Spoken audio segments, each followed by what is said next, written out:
light enough for anyone to be recognized. She then said, "Do not let it be known that a woman came to the threshing floor." She also said, "Bring the cloak that you are wearing and hold it out." So he held it out, and he put 6 measures of barley in it and put it on her, after which he went into the city. She went her way to her mother-in-law, who now said, "How did it go for you, my daughter?" She told her everything that the man had done for her.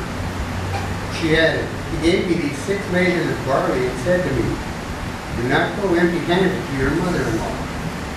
At that she said, "Sit here, my daughter, until you learn how the matter will turn out. For the man will not rest until he settles the matter today." Now Boaz went up to the city gate and sat there, and look, the repurchaser whom Boaz had mentioned passed by.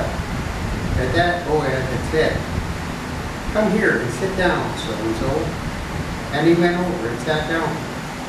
Then Boaz took 10 of the city elders and said, "Sit down here." So they sat down.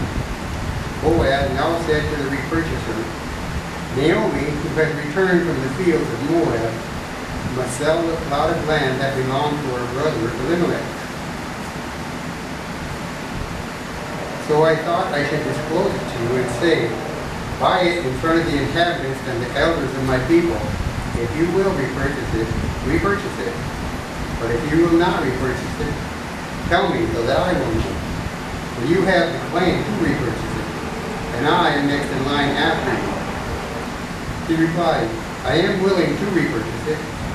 Then Boaz said, "On the day you buy the field from Naomi, you must also buy it from Ruth, the Moabitess, the wife of the dead man, in order to restore the name of the dead man to his inheritance."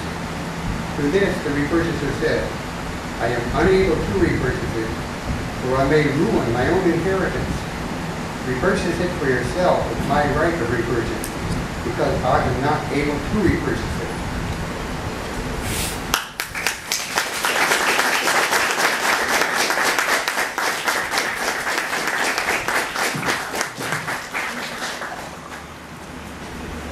Thank you. We really enjoyed your reading, good preparation, such as sense stress, conveying the thoughts and feelings of different characters. Easy for us to follow along and pay close attention to the reading. You're working on council point number 1, which was accurate reading. And this is at the beginning of our list for good reason. Because conveying exactly what the Bible says is of utmost importance. You know, the great effort that society has put into making a very accurate translation. And a recent update, even the more so we need to really read what's on the page, because perhaps what we remember at verse 7 is now just a little bit different. But I noticed that it was quite accurate. On page 83 is where we find this point.